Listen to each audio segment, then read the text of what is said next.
You've been taught that being kind is the highest virtue, that if you act with honesty and integrity, the world will reward you. But reality has other rules. In a world built on perception and strategy, goodness without awareness is not a virtue, it's a liability. And Machiavelli understood this centuries ago. Not because he hated morality, but because he knew how rare it was for the good to survive unarmed. 1.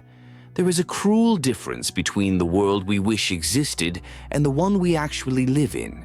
The idealist walks into the arena thinking his righteousness will protect him, that by being kind, honest, and fair, the world will bend to his integrity.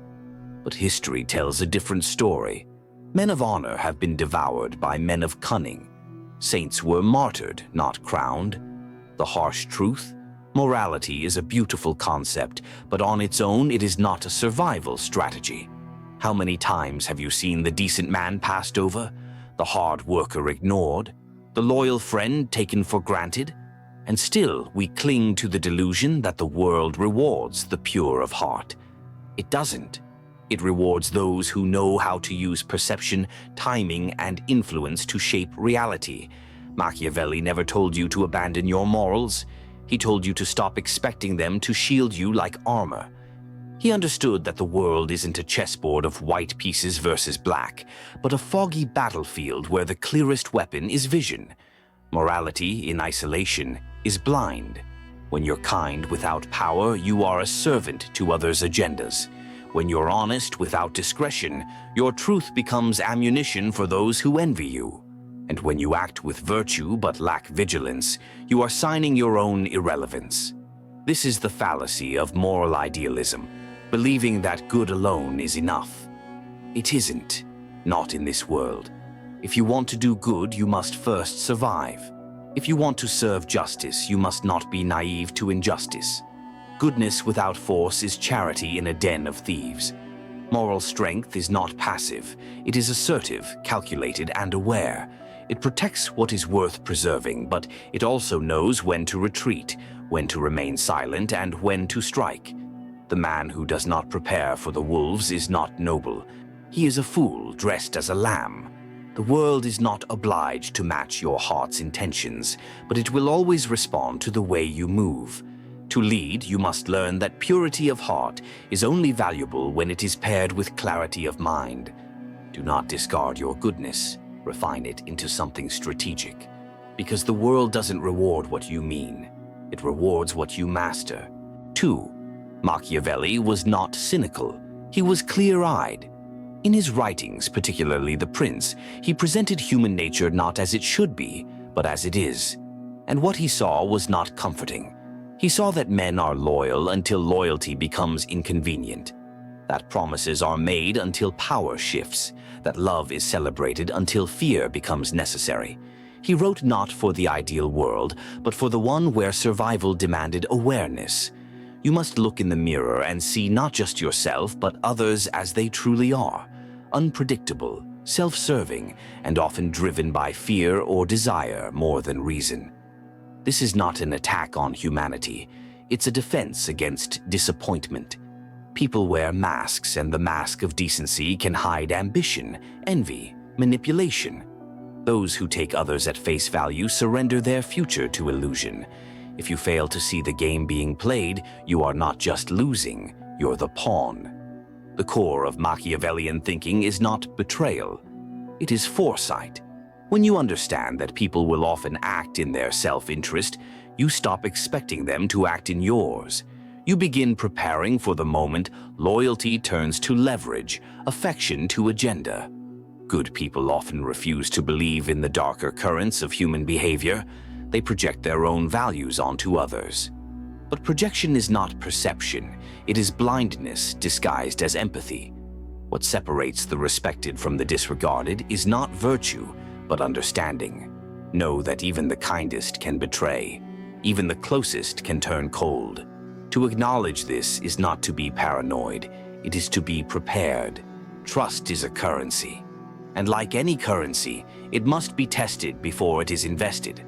Machiavelli teaches us to measure character not in words, but in patterns. Not in promises, but in actions. The man who tells you he is honest is telling you what he wants you to believe. The man who shows restraint when no one is watching is giving you the truth. You must become a reader of people. Look beneath smiles, listen beyond compliments. Watch how people move when the stakes change. Because in the end, it's not whether people are good or bad, it's whether you saw them clearly before they showed you. 3. Morality is not weakness, but how you use it can be. Too often, good people wear morality like a muzzle, limiting themselves, silencing themselves, exposing themselves. They believe transparency is trust, that vulnerability is virtue. But in a world where others play with loaded dice, such innocence is dangerous. Machiavelli never argued against morality.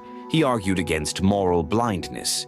There is a difference between using your values wisely and becoming enslaved by them. Your principles should guide your decisions, not dictate your surrender. The most powerful men in history were not immoral. They were strategic. They knew when to show mercy and when to withdraw it, when to speak truth and when to speak silence. This is the core of intelligent morality, understanding that timing matters more than intention, that truth is not weakened by being measured, that kindness is stronger when it's deliberate, not automatic. Consider the lion. It does not roar at every bird that flies by. It roars only when necessary. The same applies to you. If you are kind to everyone, even those who mock you, your kindness is devalued. If you tell every truth, even to those who wish to harm you, your honesty is not respected. It is used against you. Morality must be tempered with judgment. Ask not only what is right, but what is effective. A truth told at the wrong time is sabotage. A kindness given to the wrong person is betrayal of yourself. You are not betraying your soul by being wise. You are honoring it. Because real goodness is not submission. It is sovereignty. It is control over yourself, over your principles, and over the battlefield you choose to fight on. If your moral compass is leading you into ambushes, it's time to recalibrate. Not abandon, not destroy. Refine. Because in a world full of masks, the man who can wear his morality as armor, not chains, is the one who survives. 4. You might think that truth is enough, that your intentions, your hard work, your quiet integrity will speak for themselves. But the world doesn't operate on truth. It runs on impressions, on illusion, on the version of you that others perceive. This is why so many good people are invisible. They believe that virtue speaks louder than image, that substance outweighs form. But in the theater of power, perception is not just a tool, it is the battlefield. Machiavelli understood that it is not what you are that matters, but what you appear to be. Appear disciplined, appear competent, appear dangerous when needed. Because in the eyes of others, your surface is your substance. People don't see your intentions, they see your posture. They don't hear your thoughts, they hear your voice. They don't measure your heart, they measure your presence. If you want to lead, if you want to be respected, you must learn the choreography of perception. Stand taller, speak slower, say less. Let silence do the talking. Let your eyes carry meaning. Let your restraint create tension. Do not mistake this for deception. You are not lying. You are choosing your frame. You are shaping how others experience you, because if you don't, they'll shape it for you, and they'll usually get it wrong. The world favors those who manage their narrative, who know how to cast a shadow when needed and light when it serves them, who understand that being underestimated can be an advantage and being misread can be deadly. Project strength, even when you are uncertain. Project control, even when you're calculating. You don't need to dominate every room, but you must never enter a room unnoticed.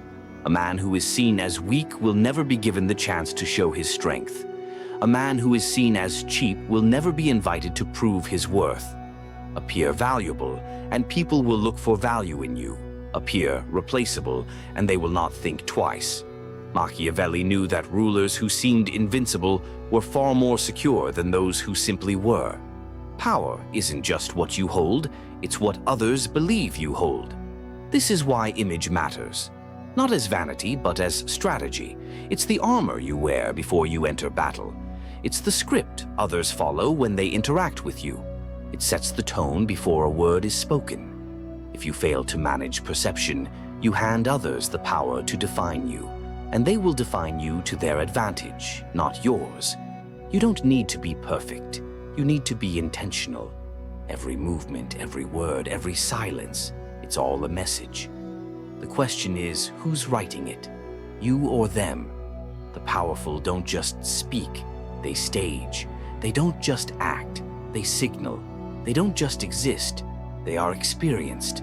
So if you want to rise, stop living only in your head. Start shaping how others read you, because in this world, what is seen is what survives. 5. Most people think the more they speak, the more they prove their value. But that's not how influence works. Power often resides in silence, and respect is born not from overexposure, but from restraint. Silence is unsettling to those who rely on noise to feel dominant. In a world obsessed with instant communication, the man who can hold his tongue becomes unpredictable, and what cannot be predicted cannot be controlled. To be mysterious is not to deceive, it is to preserve your influence. When you reveal everything, you give away your advantage. When you stay silent, others are forced to guess, and in guessing, they grant you power. A man who never reveals his entire hand keeps others cautious. This tension, this uncertainty, is where influence thrives. It is not manipulation, it is mastery. Machiavelli knew that speech should be measured, deliberate. Words once spoken become tools for others to use or twist. But silence? Silence is a fortress. You must learn the language of silence, the pause that precedes your answer, the withheld comment, the subtle shift in your gaze. These signal depth, intention, control. Mystery is not an absence of self, it's a strategy of presence. You do not need to explain everything. You do not need to clarify every motive. The moment you become completely readable, you lose the very thing that made people curious. Silence also offers space to listen, to observe, to calculate. While others rush to speak, you learn. You see patterns, you spot weakness, and when you finally do speak, your words carry more weight, because you made people wait, because you made them wonder. Let others fill the air with noise, let them exhaust themselves, proving their worth. You will conserve your presence like a rare flame, and when it burns, it will blind. 6. The more available something is, the less it is desired. The same applies to people. If you are always around, always ready to help, always present, you become background noise. The utility others feel from you becomes entitlement. They begin to expect, then demand, then disrespect. Machiavelli understood this. He wrote that a prince should avoid over-familiarity, not because he despised others, but because he valued power. Excessive presence destroys mystery. Constant availability dissolves authority. Strategic distance is not coldness, it is clarity. You regulate your presence so that when you do appear, your value is remembered. Scarcity triggers attention. Distance commands focus. It is the reason absence makes the heart grow fonder and the spine straighten in fear.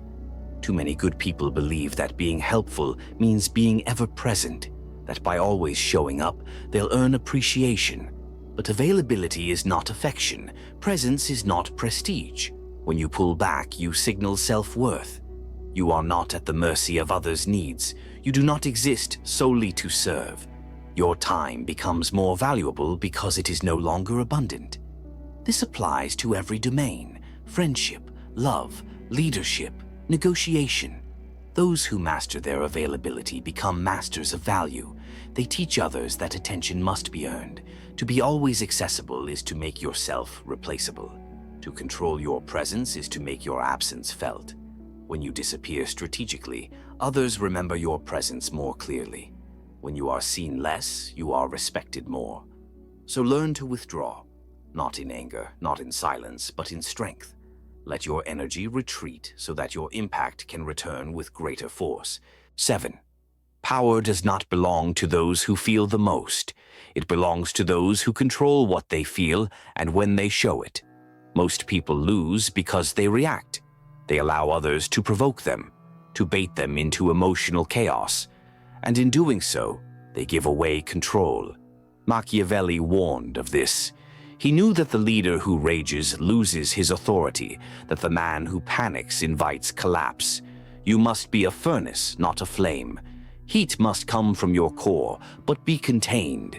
You must learn the art of delay, of composure, of emotional strategy. When others shout, you stay quiet. When others attack, you measure. When others crumble, you stay centered. This is not repression. It is refinement. It is not the absence of emotion, but the command of it. Power comes from timing, from knowing when to step back and when to strike, from recognizing the moment when your silence will do more than your words, when your stillness will do more than your movement. Most lose because they act too early or too late. They do not study the rhythms of power. They act from desperation, not design. You must become a student of timing. Patience is not passivity. It is a weapon. Delay is not weakness. It is a lure. You move not when you feel ready, but when the moment is right.